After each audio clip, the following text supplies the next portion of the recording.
চলে আসছি আমাদের দ্বিতীয় গল্প, ক্লাস 8-এর ক্লাউডস, মেঘগুলি। লিখেছেন কে? ইন্তিজার হোসেন। ইন্তিজার হোসেন 1923 সালে আহ, আহ, জন্মগ্রহণ করেছিলেন। একজন বিখ্যাত পাকিস্তানি লেখক ছিলেন।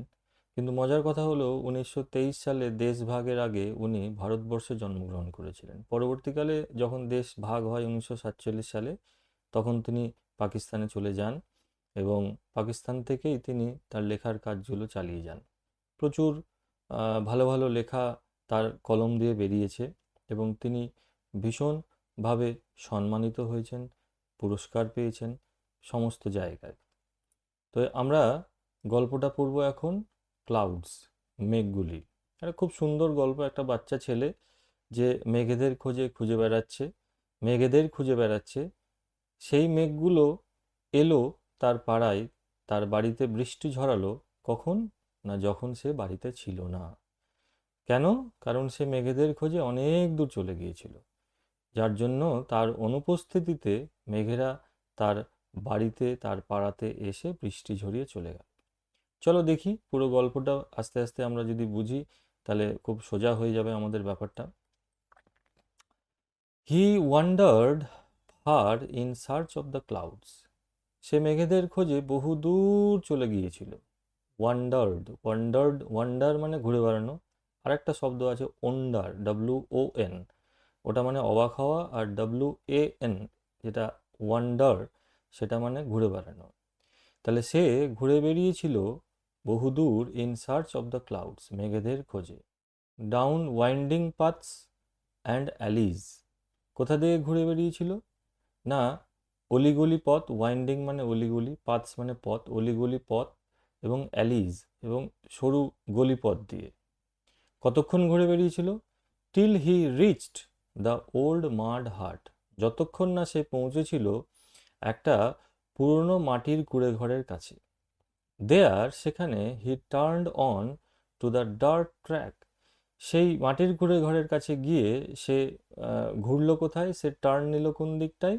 না, on on to the dirt track. Dirt মানে অ্যাকচুয়ালি নোংরা, তো এখানে ডার্ট মানে এখানে ধুলো পথ। ডার্ট মানে ধুলো আর ট্র্যাক মানে হলো পথ। তাহলে ওই জায়গাটাতে গিয়ে সে ধুলো পথের রাস্তাটা ধরলো। হি স এ গ্রাস কাটার। সে দেখতে পেল একটা ঘাসুরেকে। গ্রাস কাটার মানে ঘাসুরে, যে ঘাস কাটে। Coming from the other direction. যে ঘাসুরে আসছিল কোথা থেকে? না, অপর দিক থেকে আসছিল। A bundle of freshly cut grass balanced on his head. সদ্য কাটা এক বোঝা ঘাস। এক বোঝা ঘাস মানে অনেকগুলো ঘাস একসাথে বাঁধাই করা আছে, সেটাকে বলে বোঝা। এক বোঝা ঘাস তার মাথার উপরে রাখা আছে। কেমনভাবে রাখা আছে? ব্যালান্সড। ব্যালান্সড কথার অর্থ হচ্ছে মানে ভারসাম্য বজায় করে রাখা আছে। কি করে ব্যালেন্সড কথার অর্থ?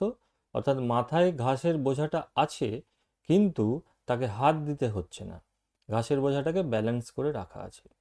হি স্টপড দ্য ম্যান। সে ওই লোকটিকে দাঁড় করালো, অ্যান্ড আস্কড, এবং জিজ্ঞেস করলো। কি জিজ্ঞেস করলো? Have you seen the clouds there? বলছে তুমি কি মেঘেদের ওখানে দেখেছো? ক্লাউডস, মেঘেদের। The grass cutter was amazed. Grass cutter, ওই ঘাসুরেটা, অবাক হয়ে গেল। As though he had been asked the most peculiar question. যেন তাকে জিজ্ঞেস করা হলো সবচেয়ে অদ্ভুত, পিকুলিয়ার মানে অদ্ভুত, কোশ্চেন সবচেয়ে একটা অদ্ভুত প্রশ্ন তাকে জিজ্ঞেস করা হলো। ইয়েস, ক্লাউডস, হ্যাঁ, মেঘগুলি। He was disappointed to see that the grass cutter was still mystified. সে এটা দেখে হতাশ হলো যে ওই ঘাসুরেটা তখনও কি হয়ে দাঁড়িয়েছিল? মিস্টিফাইড, হতভম্ব হয়ে দাঁড়িয়েছিল। হতভম্ব মানে কি করবে, কি বলবে, এই পরিস্থিতি বুঝতে পারছে না, সেই জায়গাটাকে বলে হতভম্ব অবস্থা। হি ওয়াকড অন আনটিল হি কেম আপন এ ফার্মার। তারপরে সে হাঁটতে শুরু করলো। কতক্ষণ পর্যন্ত হাঁটলো? না, যতক্ষণ পর্যন্ত না সে একটা চাষির কাছে এলো। প্লাউইং হিজ ফিল্ড, যে চাষি কি করছিল? তার ক্ষেতে চাষ করছিল। হি আস্কড হিম, সে তাকে জিজ্ঞেস করলো, দ্য সেম কোশ্চেন। কি কোশ্চেন? সেম কোশ্চেন, একই কোশ্চেন। কি question? Did the clouds come here? মেঘেরা কি এখানে এসেছিল? The farmer too couldn't make sense of the question. ওই চাষিও কিন্তু এই প্রশ্নটার কোনো অর্থ বুঝতে পারলো না, কোনো মানে বুঝতে পারলো না। ক্লাউডস, মেঘেরা, হি আস্কড, সে জিজ্ঞেস করলো। ইয়েস, ক্লাউডস, হ্যাঁ, মেঘেরা বা মেঘগুলি।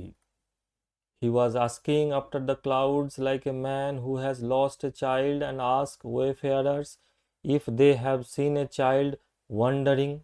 ছোট্ট করে বলছি দেখো, he was asking after the clouds, সে মেঘেদের ব্যাপারে জিজ্ঞেস করছিল, লাইক এ ম্যান, একটা মানুষের মতো। কোন মানুষ?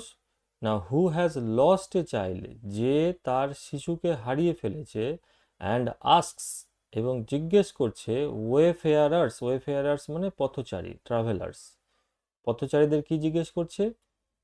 ইফ দে হ্যাভ সিন, কে যা তারা কোনো বাচ্চাকে দেখেছে নাকি, if they have seen a child, তারা কোনো বাচ্চাকে দেখেছে নাকি ওয়ান্ডারিং, ঘুরে বেড়াতে। তার মানে ব্যাপারটা কি দাঁড়ালো, যে সে মেঘেদের ব্যাপারে এমনভাবে জিজ্ঞেস করছিল যেন সে একটা মানুষ যে তার শিশুকে হারিয়ে ফেলেছে, এবং যে পথচারীর সাথে তার দেখা হচ্ছে তাকে জিজ্ঞেস করছে যে সে এরকম কোনো বাচ্চাকে দেখেছে নাকি ঘুরে বেড়াতে। বোঝা গেল? পারহ্যাপস দ্য ক্লাউডস, সম্ভবত মেঘগুলিও, টু ওয়ার লস্ট চিলড্রেন, ছিল কি হারিয়ে যাওয়া শিশু। And he was going around asking people about them, এবং সে চতুর্দিকে ঘুরে এই তাদের ব্যাপারে জিজ্ঞেস করে বেড়াচ্ছিল। But no one could give him a satisfactory answer, satisfactory মানে সন্তোষজনক, কিন্তু কেউ তাকে কোনো সন্তোষজনক উত্তর দিতে পারল না। অর্থাৎ যে উত্তরগুলো সবার কাছ থেকে সে পেল, সেই উত্তরগুলো ওকে কিন্তু স্যাটিসফাই করতে পারলো না, ও সন্তুষ্ট হলো না ওই উত্তরগুলো শুনে। এই হলো আমাদের ইউনিট 1। এরপরে আমরা পরের ইউনিটগুলো পড়বো। টেক্সটটা ভালো করে পড়ে নেবে, ওয়ার্ড মিনিংগুলো করে নেবে, তাহলেই এটা সহজ হয়ে যাবে। ওকে, থ্যাংক ইউ।